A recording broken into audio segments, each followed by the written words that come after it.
everybody recognizes that this is an issue and people need help. Mm-hmm.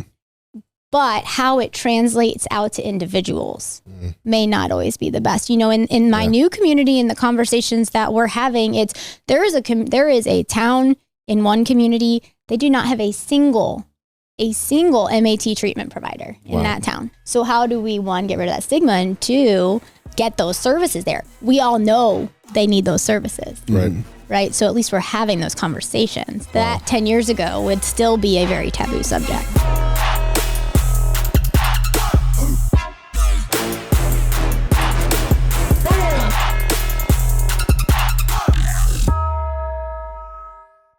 Hey everybody, my name's Matt. Welcome back to Full Belly Podcast. I am your host. I am very excited and happy to be here with you guys again today. We've got some really good content to talk about today. Some really, really good stuff. Some things. We've got a great guest, and I'm really excited to talk about some very good things and how the relationship came about. But we also have Juan, our co-host, our freaking co-host, man. Welcome. Hello, buddy. You're here again. I'm always here. You live here in this room. In this room, under the couch. Is my bed. Yeah. We knew that. I knew that before you said it. Yeah, no. This is your home. This is where you live all the time. Wow, guys, that wasn't scripted. For those of you that think it was, it wasn't. Mm-hmm. We just kind of were related. We're related. We're kind of joined at the hip. Are we going to do this all day? I'm done. Okay, I'm done. All right, that's enough. We were just talking about how it's getting warm. Yeah. It's starting to warm up. It is. Sort of, at least inside. It feels like the seasons are changing. Well, that's because Josh has a heater over here running right now. Do you have a heater? No, he's shaking his head no. Maybe not right now, but he was pumping. That thing has like 4,000 amps on it. I walked in here and it was amperage, just pumping out heat. BTUs. Amperage. BTUs. Yeah. Degrees. Degrees Celsius of Celsius. And Fahrenheit put together to make it hot. Yeah, I know you. Yo, I'm excited to introduce the guest. I am too. Very excited. I'm going to introduce the guest. It feels good. Then. Yeah. It feels really, really good. Yeah. And if you're not going to introduce the guest, then I'm going to introduce the guest. I'm going to introduce the freaking guest, man. Please. I'm going to read this about our guests. In today's episode of Full Belly Podcast, we are joined by Carly. Don't let me forget to talk about the Carlys in my life thus far, okay? Carly's a passionate advocate for public health and equal access to medical and social services. Carly's journey began when she moved from Philadelphia to Toledo 15 years ago, seeking treatment for her eating disorder at the young age of 20. Since then, she has not only overcome her personal struggles, but also completed both a bachelor's and a master's degree in public health. Holy smokes. For the past decade, Carly has been a tireless advocate for the community, working to ensure that all residents have equal access to the care and services that they need. Today, Carly lives in Perrysburg with her husband, 2 young boys, and her beloved pit mix, Peyton. Such a cute name. Without further ado, let's give it up for Carly. Woo! Let's give it up for Carly. Hello. Welcome. Carly's here with us, y'all. She's got her Diet Coke. Diet Coke. I do. Did you bring the Diet Coke or did we get that for you? Oh, no, you got that for me. Good, it was very nice of Josh. Mm-hmm. We like to be hospitable here. We want to make sure that our guests are comfortable. I appreciate it. Absolutely. It's the little things in life, At least you didn't say, it would have been kind of weird if you were like, I prefer to drink Jose Cuervo at 1:00 on Thursdays. So can you have that for us? I mean, that'd be kind of weird. Let me get a Mad Dog 2020. That'd be strange. In a former life, maybe. Yeah, right. Yeah. Same. Same. So we're just gonna spitfire about some stuff here. There's been a lot of crazy things happening in life. The very first thing that I would like to talk about is the fact that if you watch the show, I've been on an anti-vaping kick. Okay. An anti-vaping kick. I think that vaping is the worst thing that's happened to human beings, specifically young human beings, in a really long time. It's true. Mm-hmm. I think that vaping is extremely accessible, and it is so convenient that even people that don't want to do it will do it. Mm-hmm. And so there's a lot of people. I used to vape. And then I made a promise to my wife on Mother's Day that I would never vape again. And that was, I don't know, 4 years ago or something like that. So then I see my friends vaping, killing themselves, slowly committing suicide by inhaling these delicious chemicals that taste like strawberry cheesecake and all that kind of stuff that we've never studied. We don't know if it hurts us or harms us or not. We don't. We're just going to inhale it anyway because it tastes so good and it's so convenient and nobody will ever know. Yeah. We can take smoke breaks inside now. Well, we used to be able to do that anyway. What, smoke breaks? Yeah. Inside? Just smoke anywhere. That was like 40 years ago, dude. It's a lie. I think smoking has been banned indoors for a long time. Well, I will say that I moved here, 15 years ago, and you could still at the time smoke indoors in Michigan when I first moved here because I remember feeling like that was really odd. So, yeah, maybe like 15.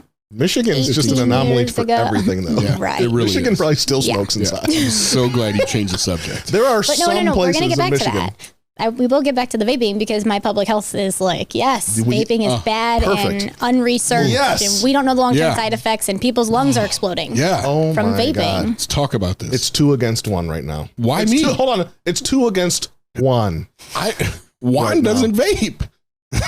Well, What? Correct me if I'm wrong. You stopped vaping Yeah. for what, 2 weeks? It's been a while. And then you picked up the vape again. No. Is that a lie? I'm still quit. I still stopped. Juan, I love you to death. You're my best friend. Yep. And I want you to enjoy life as long as humanly possible. I know, dude. You vaped. I know, man. You deserve better. I know I do. I know I do, guys. I know I know. Look into the camera, man. Okay, we can talk about this. I will look right into the camera right now. Look, this is no different than anything else. Clearly, I did not hit my bottom. I understand the consequences. I know where it's at. I literally was like midnight, like I need a vape and I couldn't. I haven't hit my bottom. I'm almost there, dude. I feel it. I feel it. Listen, I'm not trying to shame you. You are trying to shame me. I am not trying to shame you. I'm not. Hey guys, I would never. Please comment what time. I don't know the time of this, but comment at this time. He's trying to shame me, right? I'm not trying to shame anybody. Let's take a poll. I'm just trying to publicly call you out and hold you accountable. Borderline shame me. Whatever, man. I'm trying to help you hit your rock bottom, okay? I know. You can call it what you want. Shit. And for the record, let me, first of all, objection, hearsay, objection on top of that, leading the witness. All right. You, my good friend, I believe, you might have had a couple relapses in there too in these past 4 years, right? I mean, I smoke cigars every once in a while. I don't think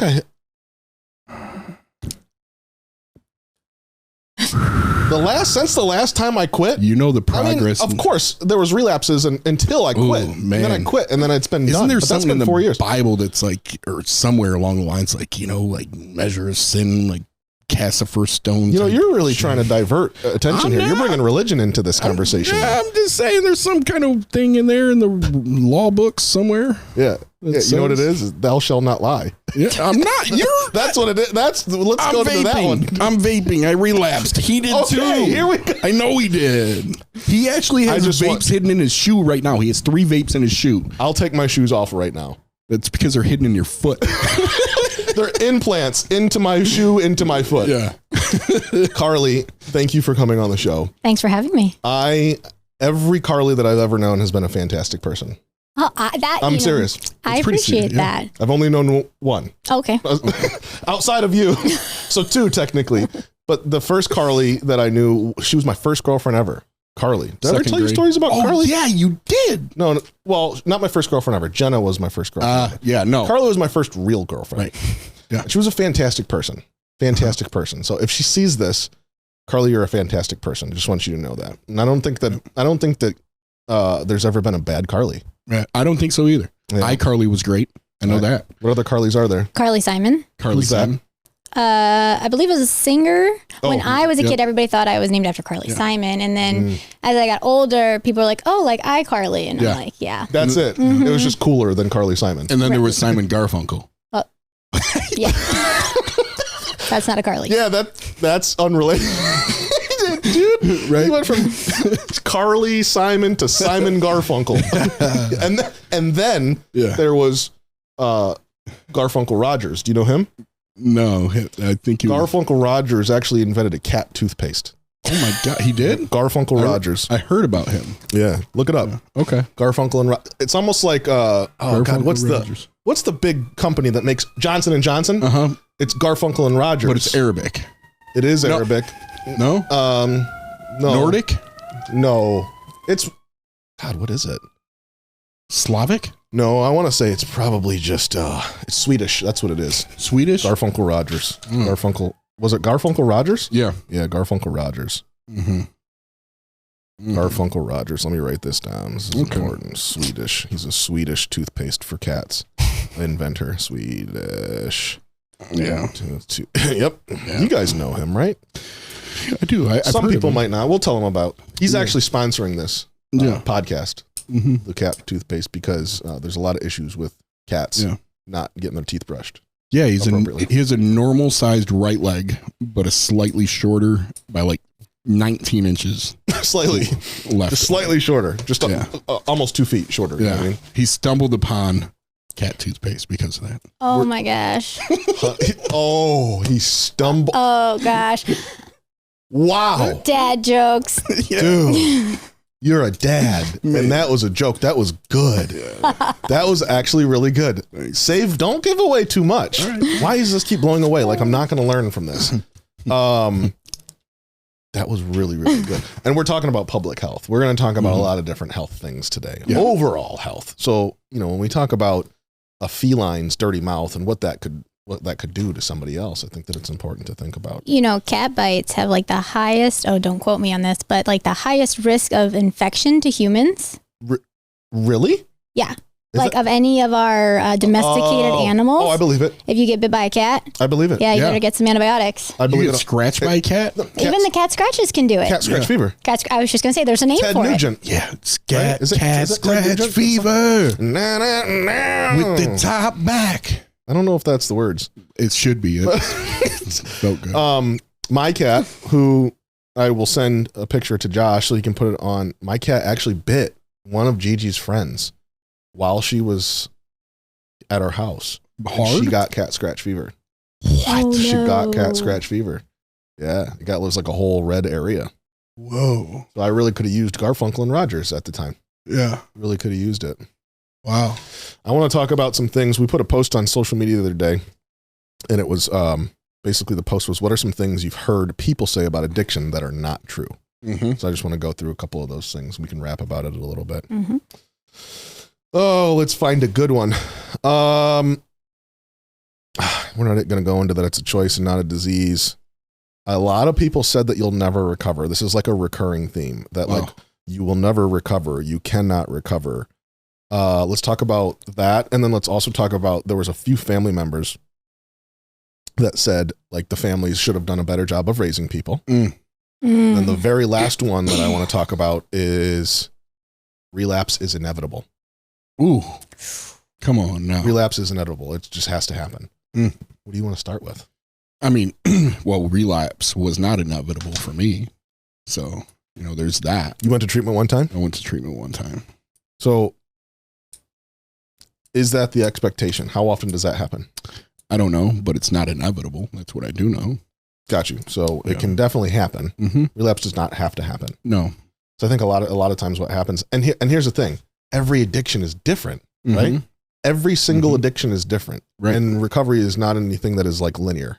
There is no end goal. It can be fluid. There are peaks and there are valleys. Right. And so it's a constant thing for the rest of our lives. We're going to have good days. We're going to have bad days. Yeah. However, I with opiates, for me, it's life or death, like truly like one more time of doing it means I might never get to say hi to my friends again. You know what I mean? And that's how I view that, truly, as life or death. Yeah. So with me, I view it after 28 times in rehab and after 10 years of trying to stop every single day. Yeah, I relapsed all the time. I relapsed over and over again. However, I never fully committed to a 12-step process. I never fully committed to saying that I'm not going to do this again. I'm going to put in the work every single day to make sure that doesn't happen. For sure. I looked at your relapses and I considered them my own. Other people, right? Sure. Like I was really desperate. I believed I was going to die if I continued doing it. I wholeheartedly believe that, still believe that today. But I also believed your experience that if I pick up, what will happen? Right. You know, what you say about your experience, countless other people say about their experience. One is not enough. You know, so you used me. Yeah, for sure. You used me. I'm thankful. Use me. I did. I want people to use us, use our examples, right? Yeah. Learn from other people's mistakes. Yeah. Your like vaping again, you know what I mean? Yeah. Like learn from those mistakes. Well, I'm not sure what your mistakes are with vaping, but you know, it's a little bit different, but I get what you're saying here. Okay. Carly, what do you think about the comments of families should have raised their kids better? I hate that comment. I'm sorry. I can't. But it's crazy how people actually believe that. They really do think that this is like, you know, family's fault, or they just grew up in a bad neighborhood and that's why, or whatever, you know? Right. People don't understand the brain chemistry, you know, we look at it from the standpoint of genetics. We look at it from the standpoint of mental health. We look at it from the standpoint of families aren't around all the time, right? Why do people go to addiction? And obviously, I'm sure you talk about this all the time, but family, you can love somebody wholeheartedly with everything you got, but that's not going to stop addiction. Not at all. And there's no amount of love in the world for another person that is going to heal their addiction. Does not matter. Nope. And addiction is the thing that crosses all races, all classes, all socioeconomic, educational degrees. I mean, every single demographic is impacted by addiction. Why do you think people think that so much? Like, why is the disease of addiction viewed as the only disease that's not a disease? Like, why do people say this is a choice? This has nothing to do with your brain chemistry. Like, I mean, like, we know that it's like, here's science, here's data, here's like years and years and years of research. Like we know this stuff, but why is it like this isn't a disease, but cancer is? I think people there's still a huge stigma around mental health, right? And at the center of addiction, 9.9 times out of 10, there's mental health diagnoses or undiagnosed conditions, right? That lead to addiction. People don't just become addicts because it's fun. Right? Like, I mean, maybe. Totally would have chosen to do this to myself for all these years. It's been a great ride, right? That's a great point. So we stigmatize addiction just like we stigmatize mental health. You hear the same concepts with depression, right? Just smile, just get out of the house, just go for a run. You need to eat better, or you need to exercise. Like, right, I forgot, I just have to run my way out of my depression. That's going to make, why did I not think about that 20 years ago? My goodness, what a concept. So, I mean, I think that until we're viewing mental health with the same significance that we look at physical health issues, we're going to continue to see that. Right. Ooh. So do you see progress? So let's go into your story and kind of what you do a little bit now, because I know that you work in public health. So tell us what you do. Yeah. So my current role is in hospital administration, which is a totally new avenue I've taken on in the last few months. But with my public health hat, it was all around advocating for underserved, low income families, pregnant women, people struggling with mental health, homelessness, substance use, housing instability or food insecurity, people just trying to survive, right? And helping them have, get back on their feet, but also have healthy babies, healthy families, supportive environments through the use of community health workers, which is a whole other world I could go into at another time, and similar to peer support, right? But at the end of the day, a lot of the job was spent educating people around biases, around stigma, right? Whether those biases are conscious or unconscious, and trying to dispel all of these myths that we have, whether that's people with addiction, that's people in poverty, that's people who have kids young, right? Like whether that's based on, different stereotypes of class or race or gender. And the amount or the lack of knowledge that the common person has and the assumptions that they make based on one small piece of a person, of a human, right, at the end of the day, is astounding. And I think that, are we making progress? Yes. How do we make progress?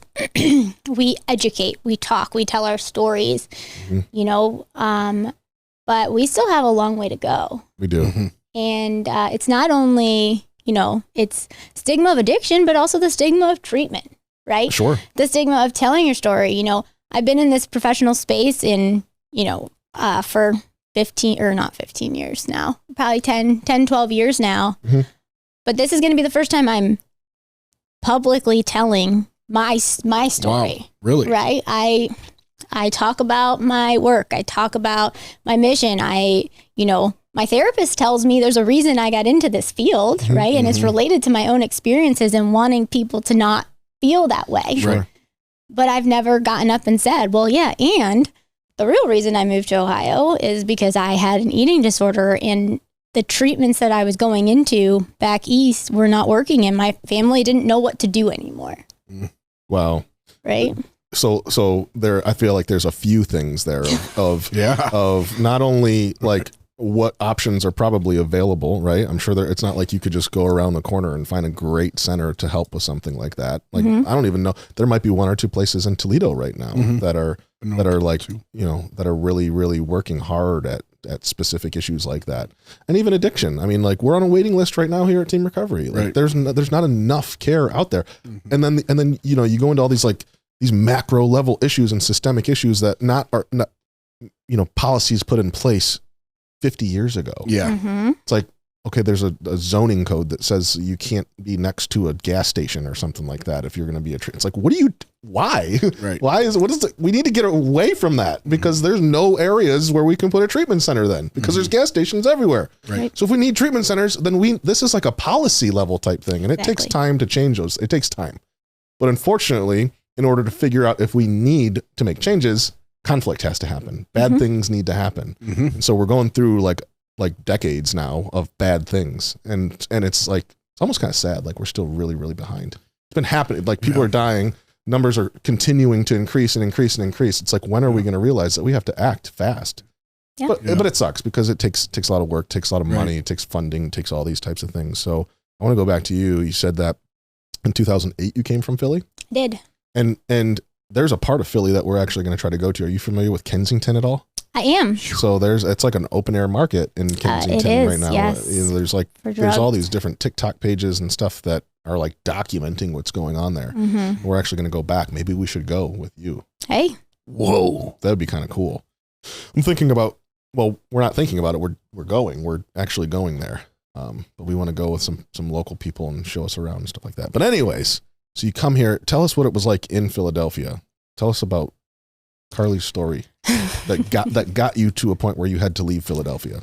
Yeah. So I would say my eating disorder probably started when I was 15. It really took off, for lack of a better term, right?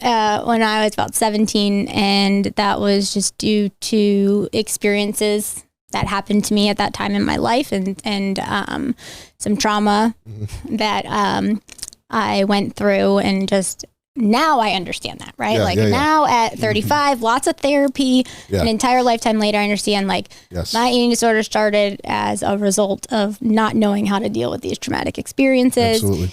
And internalizing everything and blaming it on myself and taking it out on myself, right? And I was 17 at the time, and you know, I say it all the time, but like, addiction is addiction, right? Like, I found the eating disorder first. But if I hadn't found the eating disorder, the drugs would have happened, the alcohol would have happened. You know, you can be, an addict looking for a high is going to do. You had a void to fill, and that was the first thing that you found. Exactly. And so when I did my, I kept my perfect image up of Little Miss High School, and I was a 2-sport athlete. I was student government, all the things, but I was just drowning on the inside, and went away to college, and it just escalated. And all came tumbling down on me. So after my freshman year, or in my freshman year of college, ended up going into treatment for the first time, admitting that I had a problem and needed help. Was that an outpatient treatment or inpatient? It was an intensive outpatient and a partial hospitalization. So it was all outpatient, and then ended up going into residential as well when I wasn't improving. And that kind of started a cycle, right? Like it goes back to that misconception that everyone will relapse. I think that there's a lot of, that's a very large assumption to make. Sure. But 18, 19-year-old Carly was not ready to let go of my eating disorder. I was going to treatment because others wanted me to go to treatment. And therefore, I was going to relapse. And I never even had a solid streak of recovery. So, you know, in and out, trying to go back to college and failing and ending up back in treatment and inpatient. And they were basically like, you know, this isn't working here. This isn't working in Maryland where you are, you know, there's this more long-term idea concept. So I came out here in May of 2008. I had never been to Ohio, didn't know a single person. And it was still not supposed to be 15 years, right? Like it was supposed to be like, you know, a summer, like 3 months, 3 months, right. Yeah. And then it was, okay, I'll, you know, stay by my treatment team and just enroll in school a little bit. Made it 2 weeks. The first time I tried to enroll in school out here and dropped out. Still wasn't ready. Okay. Right. And then it was me recognizing I can't go back there. I can't. It is not healthy for me to be there. Yeah. My family is still there and I love them dearly. I have great friends there, but I can't be back in the environment that I was so sick in. You needed to move past. Absolutely. Yeah.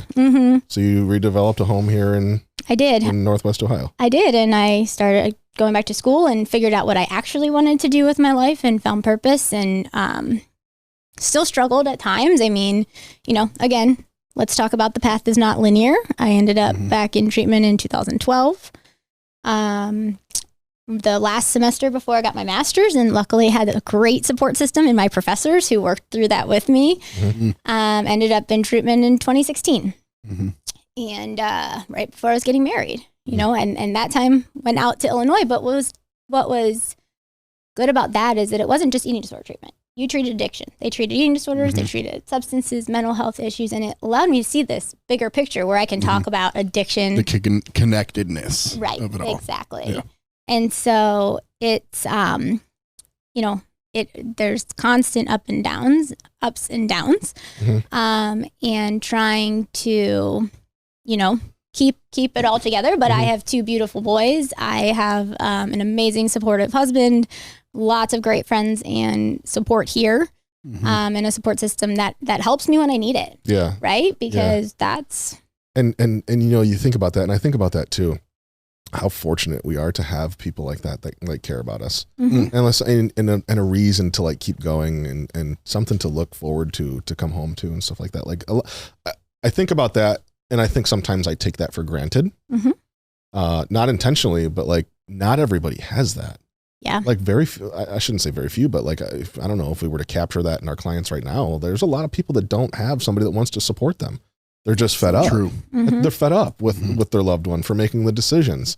And their own family members are judging them and like attaching the stigma that we're talking about and not understanding the disease and how that works, the addiction behind it, whether it's, and we could talk about self-harm, we could talk about eating disorders, we could talk about addiction, we could talk about mental health, we could talk about all these things. And again, I think it's very important. You said it in the beginning. This isn't like life is not great and then all of a sudden we just decide to do these like detrimental things to ourselves. Like something happened.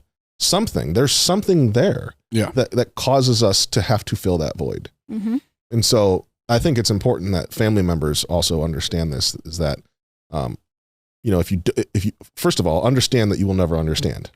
That's the first thing, right? Like understand that you will never truly understand. I don't understand, even though we did a lot of the same shit. I don't know what drives you. I don't know what pains you. I don't know what hurts you, and I don't know what scares you. You can tell me, but I'll never be able to feel that for you. Yeah, we're comprehensive. Right? Like we're both guys, we're both from Toledo, we both used opiates. But our feelings are completely different. So even though we have these connections, we're still never going to be the same. So I'll never understand why you do what you do, right? I just won't be able to do that. Let alone will I be able to be able to understand somebody that does something that I've never done before. Right. Right. So for the family members that are out there, I think that we have a stigma sometimes towards these folks, and it's just like they need to be passionate and like, and patient with us. We need to do the same with them. Absolutely. And just live and let live. I used to say that these are just people are just uneducated. They're just uneducated. They just don't. And I remember somebody telling me, Matt, they're just undereducated. They're not uneducated. These aren't dumb people. They just haven't taken the opportunity to go out there and find information. Let them find it in their process. Maybe they don't want to. Maybe they've been really, really hurt. You don't know what that feels like. Right. So let them find that their own process. And just like we have to just plant seeds and hope for the best that someone's going to grab it and take that initiative and go get help, we have to do the same thing for like family members or the guy that's driving by right now that's flicking off our treatment center saying that we're bad people. You know what I mean? Yeah. Because that exists. Yeah. So I had to pray for them, hope that they find some information, and hope that they just are willing to learn. How often? So you do this stuff right now. This is what you do. You work with healthcare, right? How important has your personal journey been with what you do? I mean, what a perfect sector to get into, public health, right? How important has what you've been through been able to translate into all those other social determinants of health that you see? Because again, it's a systemic thing. It starts on a very, very macro level. So like being affected in certain ways by health, obviously I feel like just naturally drives people to want to help other people. Yes. Can you tell us about that? Yeah, absolutely. So,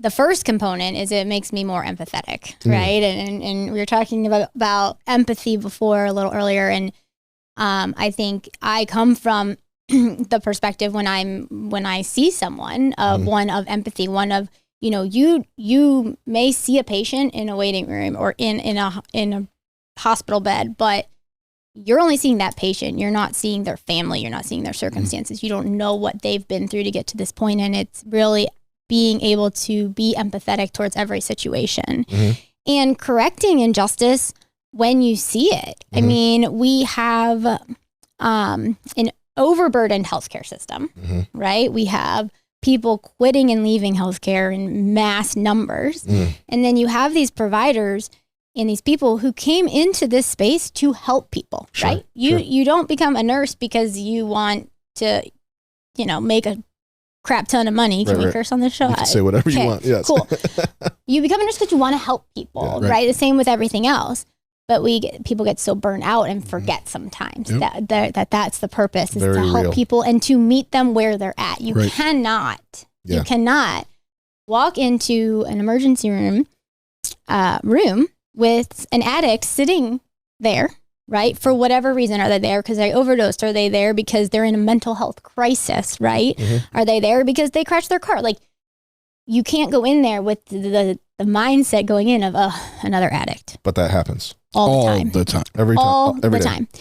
All the time, right? So how do we reframe that, right? We educate providers. We get them to understand what is an unconscious bias. It's not your fault, but we all have them and we need to own them. And how do we treat a person as a human being, regardless of the reason that they are walking through your doors? Because they're walking through your doors because they need help. And your empathy can be the thing that gets them to go to treatment this time. Like hearing you say that though, it's interesting though, because like the experience of compassion fatigue and burnout, right? Burnout is like this experience where it's like, you want me to have empathy. I don't have it. Like I need treatment now at this point. I need therapy at this point. Right. Like I am not able to tap into that, which is difficult because we can educate people. But if the people that we're trying to educate are not receiving the things therapeutically or doing the things that are necessary for them to be able to connect with that, it's hard. I've been there, I've been there where I've been burned out and I'm looking at somebody and I'm like, I should be feeling compassion right now. I should be feeling empathy, and I know that, and I'm burned out. Right. And I say that to my therapist all the time. I'm like, I don't know how you do this because I struggled with an eating disorder for so long. But when I have friends who I have been in treatment with who continue to struggle or in my mind, not make an effort or don't want to change, all the things that we hear about, that sometimes we can get in ourselves about, then we need to tap out and providers need to tap out. Absolutely. And they need to tap somebody else in who does have the empathy in that moment. I recognize right now, I am not in a mental space to be able to help you, but I know you deserve help. Right. So I'm going to go find the right person who will be able to help you. Right. Yep. But it's hard. Yeah. And a lot of that, is people's own taking care of themselves, you know, like absolutely see people and some of it might be a temporary thing. Like I need to go take a vacation and come back so that I can be there for my clients or for some of it's you need to go find a different career and never do this again because you just don't care anymore. It's true. Like I've seen both, you know, and obviously people, needing to go take a vacation, I think happens more often than people just needing to leave the career and the profession, but it still happens. Yeah. Like I've been in some places where it's like, you literally should not be allowed to ever talk to somebody ever again. Yeah. Ever. Yeah. Yeah. Like there's nothing that you made me want to go do things worse. Well, and you know, one thing I will say, especially since moving from working here in Toledo to moving out to a rural community, right? Because there are big differences. But watching over the last 10 years here in our local community, is that there is a cohesive thought that people need help. Yeah. Right? That everybody recognizes that this is an issue and people need help. But how it translates out to individuals may not always be the best. You know, in my new community and the conversations that we're having, there is a town in one community, they do not have a single MAT treatment provider in that town. Okay. And they have a really big problem, but they have 3 other treatments that are not MAT, right? So how do we, 1, get rid of that stigma, and 2, get those services there? We all know they need those services. Right. So at least we're having those conversations. That 10 years ago would still be a very taboo subject. Right. So there is progress, but on from a day-to-day lens, it's going to be a fight. We don't always see that. It's tough to see it when you look at it, when you step back and look at it and just like really, really step back. And that's hard to do when we're in the trenches on a daily basis and we still have to fight to get the right care for somebody. And we're fighting so many different things, right? Like we're fighting so many, we could talk all day about what's stopping us, whether it's family, whether it's the insurance provider, whether it's, you know, zoning, whatever. Yeah. There's all these reasons why we can't just like act freely and help people the way that we truly believe that people really need it. But if you step back and it has grown and which is like one of the questions that I want to ask you, what made you say that you wanted to come out publicly? And because that's not easy to do, right? Like even people with addiction, not everybody chooses to disclose that they're in recovery. And nobody, and so like, we're like, whatever. I honestly, dude, like I was on the news for bad things, whatever. I'll be on the news. Like we don't need to hide anything. And I think that it's like you said, if it's going to inspire one person, if one person's going to see it, whether it's a family member or a person struggling, whatever it might be, like if it can help one person, then I'm all about that. Right. So, but not everybody is that way, and that's totally fine. Like there's nothing wrong with that either. What made you change? What made you want to come on here and talk about it today? Because I'm proud of you. Yeah. Thank you. I'm proud of you for recovering. I'm proud of you for facing it. I'm proud of you for never giving up. I'm proud of you for talking about it. Like truly, like I can't wait for somebody to see this and be like, dang, look at her smile. I can be happy like her. There's a voice. Truly, this is life-saving stuff. Really. It absolutely is. And I think that, you know, there are so many people who are out living their life that, you know, have struggled or do struggle and don't talk about it. But for me, I just feel like I'm in a place in my life where I don't need approval of people anymore, right? Like I've earned my right in my professional career. I know my friendships that I have are genuine. And I don't need approval from people anymore. My goal is to help people and to raise awareness. And, you know, the other thing about it is like, I have a big smile on my face. I have a great family. I have a great job. I have a stable life. But every day is not easy, right?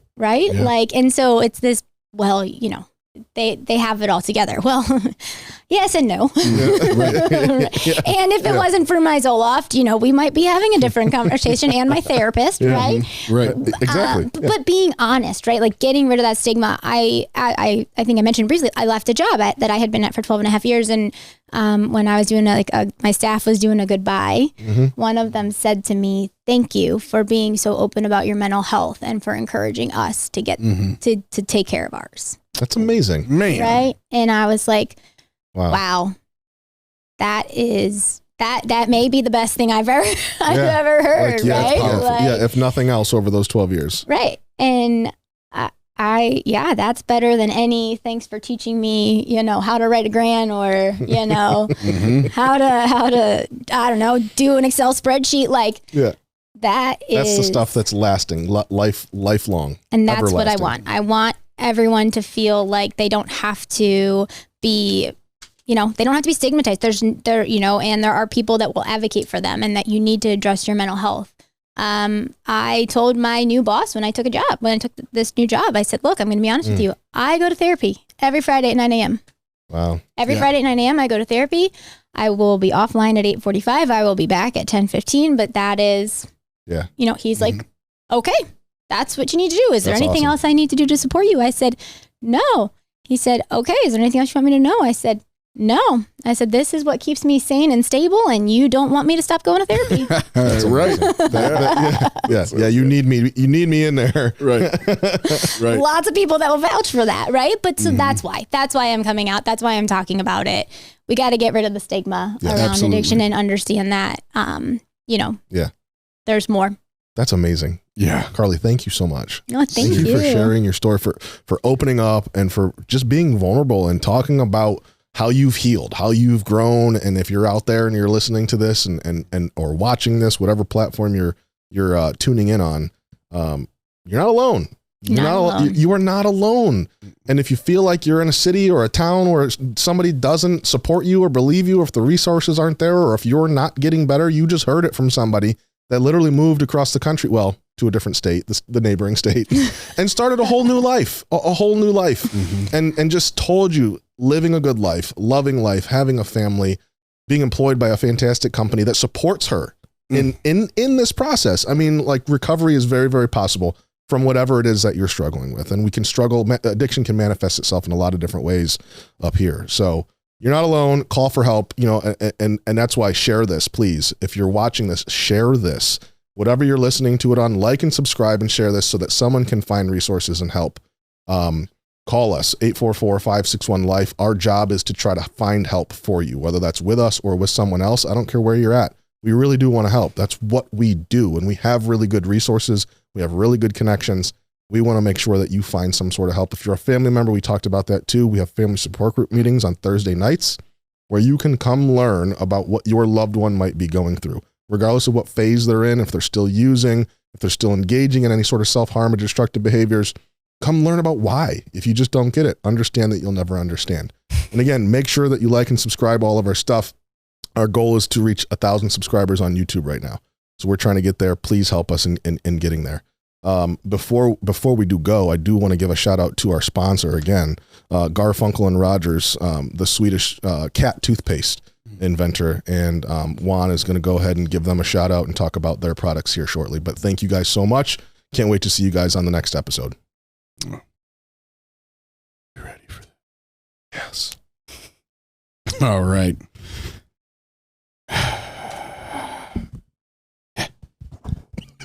Take this serious.